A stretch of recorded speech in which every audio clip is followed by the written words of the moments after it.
नमस्ते दोस्तों, आयुर्वेदा इंडिया में आपका हार्दिक स्वागत है।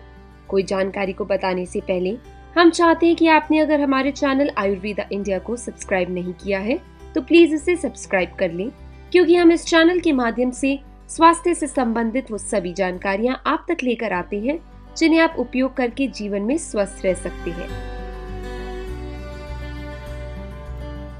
नमस्ते दोस्तों, आज हम बात करेंगे गर्भ में लड़का प्राप्त करने के वैज्ञानिक तरीके के बारे में। पुत्र प्राप्ति हेतु गर्भाधान का तरीका।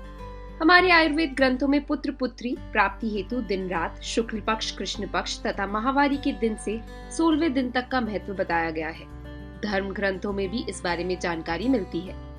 यदि आप पुत्र प्राप्त करना चाहते हैं और वह भी गुणवान, तो हम आपकी सुविधा के लिए यह माहवारी के बाद की विभिन्न रात्रियों की महत्वपूर्ण जानकारी दे रहे हैं।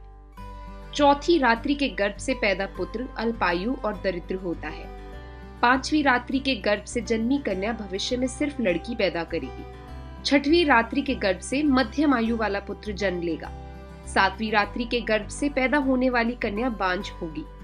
8वीं रात्रि के गर्भ से पैदा पुत्र ऐश्वर्यशाली होता है। 9वीं रात्रि के गर्भ से ऐश्वर्यशालिनी पुत्री पैदा होती है। 10वीं रात्रि के गर्भ से चतुर पुत्र का जन्म होता है।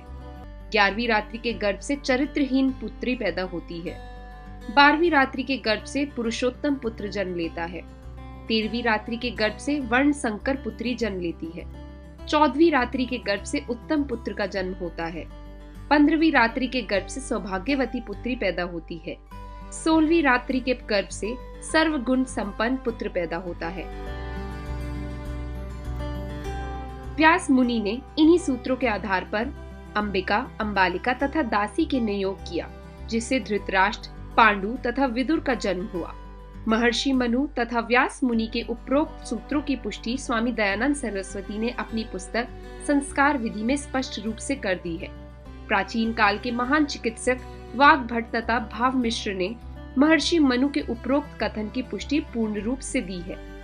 2000 वर्ष पूर्व के प्रसिद्ध चिकित्सक एवं सर्जन सुश्रुत ने अपनी पुस्तक सुश्रुत संहिता में स्पष्ट लिखा है कि मासिक स्राव के बाद 4, 6, 8, 10, 12, 14 एवं 16वीं रात्रि के गर्भाधान से पुत्र तथा 5, 7, 9, 11, 13 एवं 15वीं रात्रि के गर्भाधान से कन्या जन्म लेती है।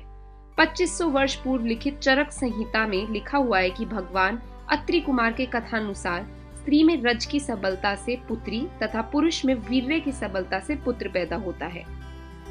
प्राचीन संस्कृत पुस्तक सर्वोदय में लिखा है कि गर्भाधान के समय स्त्री का दाहिना श्वास चले तो पुत्री तथा बायां श्वास चले तो पुत्र होगा। यूनान के प्रसिद्ध चिकित्सक तथा महान दार्शनिक अरस्तु का कथन है कि पुरुष और स्त्री दोनों के दाहिने अंडकोश से लड़का तथा बाएं से लड़की का जन्म होता है।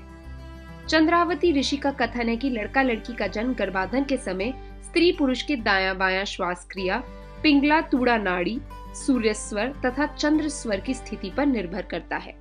धन्यवाद दोस्तों, अगर आपको हमारी वीडियो पसंद आई तो प्लीज लाइक और शेयर करना ना भूलें।